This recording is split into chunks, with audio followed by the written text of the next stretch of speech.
সাথে কুফরি করো, শরীক করো। ونشهد أن سيدنا وسندنا وحبيبنا ومولانا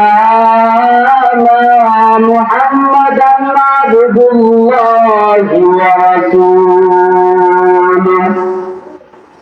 الذي أرسل إلى الناس كافة بشيرا ونذيرا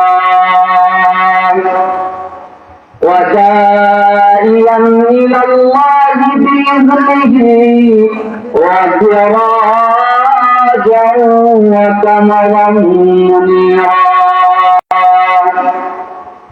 أما بعد فأعوذ بالله من الشيطان الرجيم بسم الله الرحمن الرحيم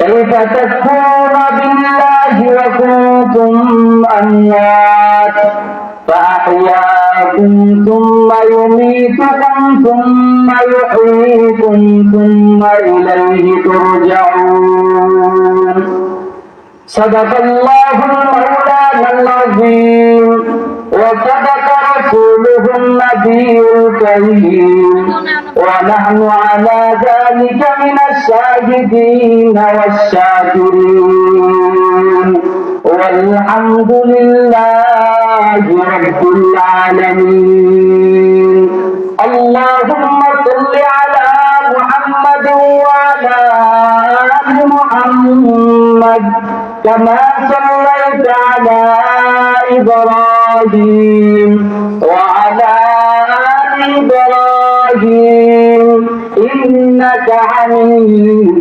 مجيد اللهم بارك على محمد وعلى آل محمد كما باركت على إبراهيم وعلى آل إبراهيم إنك حميد مجيد الحمد لله মহান আল্লাহ পাক রব্বুল আলামিনের দরবারে লক্ষ কোটি শুকর ও সুজুদ যে রব্বে কারীম আপনাকে আমাকে মায়া করে দয়া করে জান্নাতি একটা মজলিসের মধ্যে আসার মতো বসার মতো কিছু কথা বলা এবং শোনার মতো তৌফিক দান করেছেন। এই জন্য রব্বে কাবার দরবারে অন্তরের অন্তরস্থল থেকে কালিমাতুশ শুকর আদায় করি আলহামদুলিল্লাহ। আল্লাহ রাব্বুল ইজ্জাতের কাছে অসংখ্য অগণিত শুকর যে রব্বুল আলামিন বিনা দরখাস্তে আপনাকে আমাকে মুসলমানের ঘরে জন্ম দিয়া মুসলমান বানিয়েছেন এবং বিনা দরখাস্তে আখির জামানার পয়গম্বর জনাবে মুহাম্মদ রাসূলুল্লাহ সাল্লাল্লাহু আলাইহি ওয়াসাল্লামের উম্মত হিসেবে দুনিয়ার মধ্যে প্রেরণ করেছেন। আল্লাহ রাব্বুল আলামিন চাইলে তো আমাকে আপনাকে পশু পাখি কীট পতঙ্গ গাছপালা এইগুলো হিসাবে বানাইতে পারতেন, কিন্তু এইগুলো না বানাইয়া আল্লাহ আমাকে আপনাকে মানুষ হিসাবে পাঠিয়েছেন। শুধু কি তাই, মানুষ হিসাবে পাঠায় একান্ত নয়, রব্বে কাবা আবার আখির জামানার পয়গম্বর হিসাবে কবুল করেছেন। অনেক পয়গম্বরগণ তো আখির জামানার নবী জনাবে মুহাম্মদ রাসূলুল্লাহ সাল্লাল্লাহু আলাইহি ওয়াসাল্লামের উম্মত হওয়ার জন্য কত না হাজারি করেছেন, কিন্তু আমরা কোনো দোয়া করে নাই, কোনো দরখাস্ত করে নাই, তারপরে আল্লাহ আমাদেরকে আখির জামানার পয়গম্বর হিসেবে কবুল করেছেন। আল্লাহ রাব্বুল আলামিন আমাকে আপনাকে মানুষ হিসেবে দুনিয়ার মধ্যে প্রেরণ করেছেন, মানুষের সুরত দিয়া। তারপরে আমরা কি রব্বে কাবার শুকর গুজারি করি? রব্বে কাবা যেভাবে দুনিয়াতে চলার কথা বলেছেন ওইভাবে কি আমরা চলি? রব্বে কাবা যেভাবে আদেশ করেছেন ওইভাবে কি তার আদেশ মানি? আল্লাহ যেভাবে চলার কথা বলেছেন ওইভাবে তো চলি না। আল্লাহ যেভাবে যে কাজ আমাদের দ্বারা হালাল করেছেন ওইটা আমরা করতে রাজি না, যেটা হারাম করেছেন ওইটার প্রতি আমরা দৌড়াই। আমি যে আয়াতখানা আপনাদের সামনে তেলাওয়াত করেছি ওই আয়াত আল্লাহ রাব্বুল আলামিন বলেন কাইফা তাকফুরুনা বিল্লাহ ওয়া কুনতুম আমওয়াত ফাআহইয়াকুম। আল্লাহ বলেন কাইফা তাকফুরুনা বিল্লাহ, বান্দা আমি আল্লাহ তাআলা থেকে কত নিয়ামত দান করলাম, তারপরে আমি আল্লাহ তাআলার সাথে কিভাবে কুফরি করো, আমি আল্লাহ তাআলার সাথে কিভাবে নাফরমানি করো, আমি আল্লাহ তাআলার সাথে কিভাবে শিরক করে। আজকে দেখা যায় আমরা মুসলমানের বাচ্চা হয়ে, আজকে দেখা যায় আমরা আমাদের রাসূলকে কষ্ট দেই, আজকে দেখা যায় আমরা আমাদের স্রষ্টাকে ভুলে গেছি। যে আল্লাহ আমাকে আপনাকে মুসলমান বানিয়ে দুনিয়ার মধ্যে প্রেরণ করেছেন, যে আল্লাহ আমাকে আপনাকে যখন এই এমন একটা নিয়ামত দান করেছেন, ওই আল্লাহর সাথে আমরা শিরক করি, এমন একটা কাজ আমরা করি, আল্লাহ রাব্বুল আলামিনকে আমরা ভুলে গেছি। এই জন্য আল্লাহ রাব্বুল আলামিন বলেন, কাইফা তাকফুরুনা বিল্লাহ, বান্দা আমি আল্লাহ তাআলা তো গিয়ে তুমি আমল দেওয়ার পরে কিভাবে আমি আল্লাহ তাআলার সাথে কুফরি করো, শিরক করো। আল্লাহ বলেন, কাইফা তাকফুরুনা বিল্লাহ,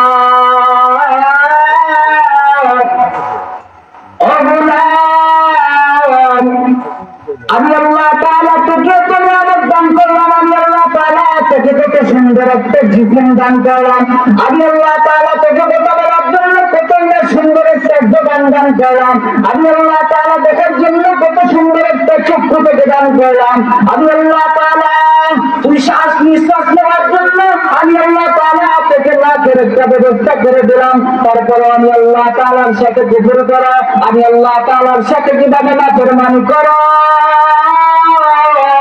এখন তোমার কি ভয় লাগে না?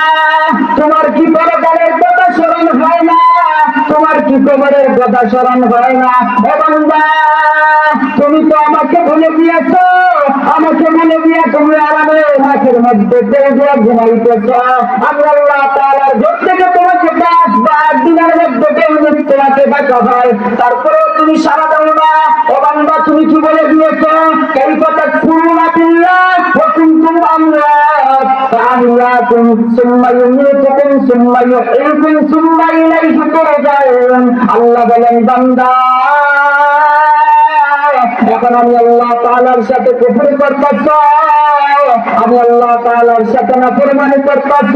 ও জগৎবাসী, ভুলিয়া যাও না, এক সময় তোমার কোন নাম নিশানা ছিল না, এক সময় তোমাকে কেউ চিনত না, কেউ জানত না, এমনকি তোমার মা বাবা জানতো না পেটের সন্তানটা ছেলে হবে না মেয়ে হবে, এই কথাটা তোমার মাও জানতো না, তোমার বাবাও জানতো না। আমি আল্লাহ তাআলা তোমাকে এত সুন্দর একটা সুরত দিয়া আমি আল্লাহ তাআলা তোমাকে মানুষ বানায় দুনিয়ার মধ্যে প্রেরণ করেছি। বান্দা, যেই সময় তোমার নাম নিশানা ছিল না, যেই সময় তোমাকে কেউ চিনতো না, জানতো না, এমন সময় চিন্তাম একমাত্র আমি আল্লাহ। আজকে দুনিয়ার মধ্যে যাইয়া শরীরের মধ্যে শক্তি পাইয়া আমি আল্লাহকে মনে করছো, আমি আল্লাহ তাআলার সাথে শরীক করতেছ, আমি আল্লাহ তাআলার সাথে নাফরমানি করতেছ, আমি আল্লাহকে একবারে সিজদা দাও না। ও বান্দা, দুনিয়ার মধ্যে যাওয়ার পর তুমি যদি আমি আল্লাহকে চিন্তা, আমি আল্লাহকে যদি তুমি ভুলে না যাইতা, আমি আল্লাহকে যদি তুমি সিজদা দিতা, কবরের কথা যদি স্মরণ করতা, মৃত্যুর কথা যদি তুমি স্মরণ করতা, তখন আমি আল্লাহকে ভুলে থাকতে পারতো না। ও বান্দা, তুমি যদি মৃত্যুকে ভুলে না যাইতা, তখন আমি আল্লাহকে সব সময় স্মরণ করতা। আখিরাত যদি তুমি দেখতে পারতা, তখন কখনো আমি আল্লাহকে ভুলে যাইতা না। আজকে তুমি আমি আল্লাহ থেকে দূরে আছো, টাকা দেখো না ছোটা, আমার মতো যুবক কত যুবক মারা যাইতেছে, আমার মতো যুবক হইয়া কত যুবক মারা যাইতেছে, আমার বয়সের কত যুবক মারা যাইতেছে, আমার থেকে আরো বৃদ্ধ মারা যাইতেছে, আমার থেকে আরো ছোট বয়সের মানুষ মারা যাইতেছে। আমি তো বাঁচবো দুনিয়ার মধ্যে থাকবো, এটার কি গ্যারান্টি আছে? এই জন্য আল্লাহ তাআলা বলতেছেন, কাইফা তাকফুরুনা বিল্লাহ। আজকে দেখা যায় যৌবনের চেহারাটা মানুষ ভালোবাসে, যৌবনের চেহারাটা মানুষ পছন্দ করে। যৌবন বয়সে আমি যদি একটা কাজ করি, মানুষ আমাকে বান্ধা দেয়, সম্মান দেয়। যৌবন অবস্থায় আমি যদি কোনো কাজ করি, মানুষ আমাকে বাঁধার পাত্র বানায় নেয়। ঠিক তেমনি ভাবে যৌবন অবস্থায় যদি আমি ইবাদত করি, যৌবন অবস্থায় যদি আমি আল্লাহকে সিজদা দেই, এটা আল্লাহর কাছে খুবই পছন্দনীয়। কেমন পছন্দনীয়? যৌবন বয়সে যদি তুমি জমিনের মধ্যে গিয়ে সিজদা দাও, আল্লাহকে ভয়টা যদি তুমি সিজদা করো জমিনের মধ্যে, আপনি যে সময় জমি রাখাত নামাজ পড়িয়া জমিনের মধ্যে সিজদা দিবে, আল্লাহ রাব্বুল আলামিনের জমিন আল্লাহ তাআলাকে ডাক দিয়ে বলবে, ও মালিক, এই গুনাহগার আপনার গোলামকে মাফ করিয়া বলেন মাথা উঠানোর জন্য, মাথা উঠানোর জন্য।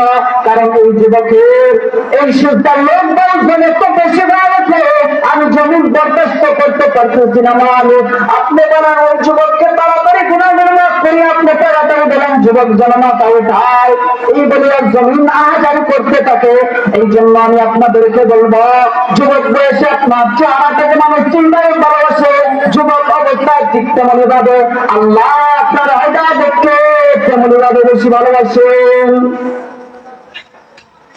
আপনি যৌবন অবস্থায় যদি কোনো কাজ করেন, যৌবন অবস্থায় যদি আল্লাহ তাআলার ইবাদত করেন, বৃদ্ধ হওয়ার পর আপনি যে সময় তাহাজ্জুদ করতে পারবেন না, যৌবন অবস্থায় যদি তাহাজ্জুদ করে থাকেন, তখন আল্লাহ তাআলা ডাক দিয়ে বলবেন, ও আমার ফেরেশতাগণ, ও আমার ফেরেশতাগণ, আমার বান্দা কেন তাহাজ্জুদ করে না?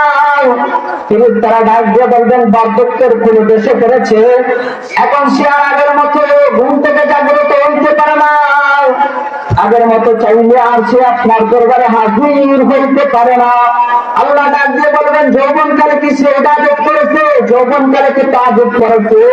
ফেরেশতারা ডাক দিয়ে বলবেন, হ্যাঁ মাওলা, যৌবনকালে সে তাহাজ্জুদ করেছে, যৌবনকালে আপনার ইবাদত করেছে। আল্লাহ ডাক দিয়ে বলবেন, আমার ফেরেশতাগণ, তোমরা ওই যুবকের আমল, ওই মানুষটার, ওই ব্যক্তিটার আমল তোমার মধ্যে লিখতে থাকো। যৌবন বয়সে সে তাহাজ্জুদ করেছে, এখন বৃদ্ধ অবস্থায় তার আমল নামার মধ্যে তাহাজ্জুদের সব লিখিয়ে দাও। আপনি টাকা দেখেন না, ঘুমের ঘরে তো কত যুবক মারা যায়। আপনি নিঃস্বাধীন ভাবে বসে আছেন, আপনি নিঃস্বাধীন ভাবে বসে আছেন, আপনি এইটা বাইরে আছেন, আপনি এইটা চিন্তা করতেছেন, হয়তো আমার অনেক বয়স আছে, আমি যে সময় বৃদ্ধ হয়ে যাবো, আমার চুল দাড়ি করে সাদা হয়ে যাবে, এই সময় আমি আমল করবো, নামাজ পড়বো, আল্লাহকে চিন্তা।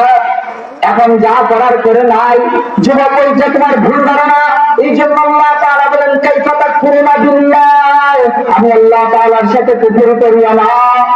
কাইফা তাকফুরুনা বিল্লাহ ওয়া কুনতুম আমওয়াত ফাআহইয়াকুম সুম্মা ইউমীতুকুম সুম্মা ইউহয়ীকুম সুম্মা ইলাইহি তুরজাউন। ও যুবক, এক সময় তোমাকে কেউ চিনত না, তোমার নাম নিশানা ছিল না, আমি আল্লাহ তাআলা তোমাকে জীবন দিলাম, আমি আল্লাহ তাআলা তোমাকে যৌবন দিলাম, আমি আল্লাহ তাআলা তোমাকে যৌবন দিয়া আমি আল্লাহ তাআলা তোমাকে দুনিয়ার মধ্যে পাঠাইলাম। এক সময় আবার আমি আল্লাহ তোমাকে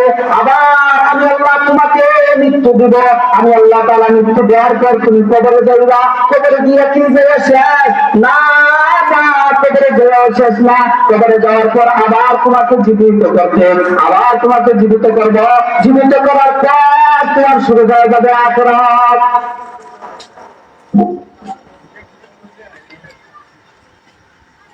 জীবিত করার পর তোমার শুরু হয়ে যাবে আখিরাত। ও যুবক ভাই, তুমি চিন্তা করে দেখো না, তুমি যে সময় বালিশের সাথে মাথা টাঙায় ঘুমাও, এমন সময় তুমি চিন্তা করো, এখন যদি আমার কাছে আজরাইল হাজির হয়ে যায়, রাতটা অন্ধকার, গভীর রাত, কেউ দেখবো না, কেউ জানবো না, সবাই তো ঘুমের ঘরের মধ্যে মগ্ন, সবাই ঘুমের ঘরের মধ্যে মগ্ন আছে। এখন যদি আজরাইল আমার জানটা কবজ করি, আমি কেউ দেখবো না, কেউ জানবো না, কেউ শুনবো না, এমনকি আমার মাও জানবে না, আমার বাবাও জানবে না, আমার স্ত্রীও জানবে না, আমার ছেলে সন্তানও জানবে না। এমন মুহূর্তে যদি আমার মৃত্যু হয়ে যায়, তাহলে আমার পেশা কি হয়ে যাবে? আজকে তুমি যে বাড়ি গাড়ি টাকা পয়সার পিছনে করে আসছো, তোমার কাজে আসবে না। এই জন্য সময় অতি সংক্ষিপ্ত। এই জন্য বলতেছি, যা কিছু করবা সবার প্রথমে তুমি আল্লাহকে স্মরণ করো, মৃত্যুকে স্মরণ করো, কবরকে স্মরণ করো। কবরকে যদি স্মরণ করতে পারো, তাহলে তোমার জিন্দগি কামিয়াব। আর যদি তুমি আল্লাহকে ভুলে থাকো, আল্লাহ থেকে দূরে থাকো, তাহলে তোমার জীবনটাই ধ্বংস।